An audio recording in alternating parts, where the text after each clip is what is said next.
አደራ ሴቶች የናንተ ምርኮኛ ናቸው በእናንተ ስር ያሉት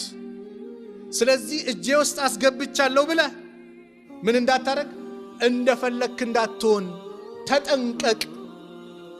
ተጠንቀቅ አሉ ነብዩ ሰለላሁ ዐለይሂ ወሰለም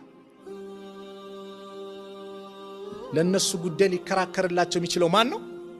አላህ ነው የአላህ አማና ናቸው ወንዱም ሐቅ አለበት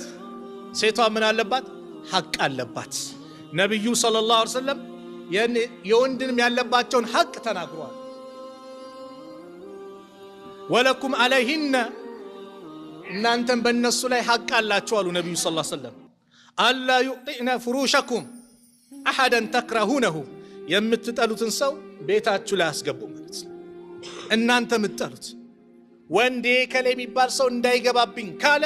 ሴት ልትጠነቀቅ ይገባል ለምንድን ነው ያሉት ነብዩ ሰለላሁ ዐለይሂ ወሰለም ትዳሩ ስኬታማ እንዲሆን ያማረ እንዲሆን ያ ሰው እየጠላው ባል እየጠላ ሌላ ሰው የሚገባ ከሆነ በሷ በኩል ዘመን ሊሆን ይችላል እንዳይገባብኝ ካለ ትዳሩን ያናገዋል ጥርጣሬ ይመጣል ሸይጣን ይገባል ዛሬ ትዳር ታዲያ ስኬታማ ማይሆኑ ለምንድነው ከተባለ ከነብዩ አለይሂ ሰላቱ ወሰላም አስተምሮ ስለወጣ ነው ሌላ አይደለም ሴቷም ያለባትን ሐቅ ትዘነጋለች ወንዱም ያለበትን ሐቅ ይዘነጋል እኔ እንደውም አንድ ሐዲስ ላይ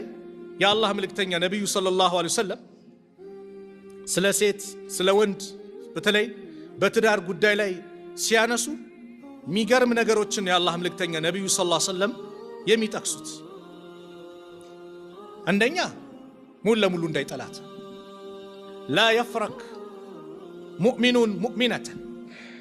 عند مؤمن وانت مؤمنዎችን ሴት እንዳይጠላት إن كره منها خلقا رضي منها آخر የሆነ የሚጠላባት እንትን ቢኖር ሌላ ደግሞ ተወዳጅ ባህሪ ይኖራታል ሰው ሙሉ አይደለም የሆነ ነገር ሁሉም ልትደሰትበት አትችል የሚወደድም አለ ስለዚህ ሙሉ ለሙሉ እንዳትጠላት እሷ ላይ ያለውን ሐቅ ሲናገሩ የአላህ መልእክተኛ ነብዩ ሰለላሁ ዐለይሂ ወሰለም ባል ላይ በሚስቱ ላይ ያለበት ሐቅን ሲናገሩ የበላህ ጊዜ ልታበላት ነው ከምትበላው ከምትለብሰው ልታለብሳት አለ ወላ ተضرب الوجه ፊቷን እንዳትመታ አያችሁ ፊት የተከበረ ነው ለአላህ ሱጁድ የሚደረግበት ፊቷን እንዳትመታ ወላ تقبح እንደዚሁም በመጥፎ ስድብም እንዳትሰድባት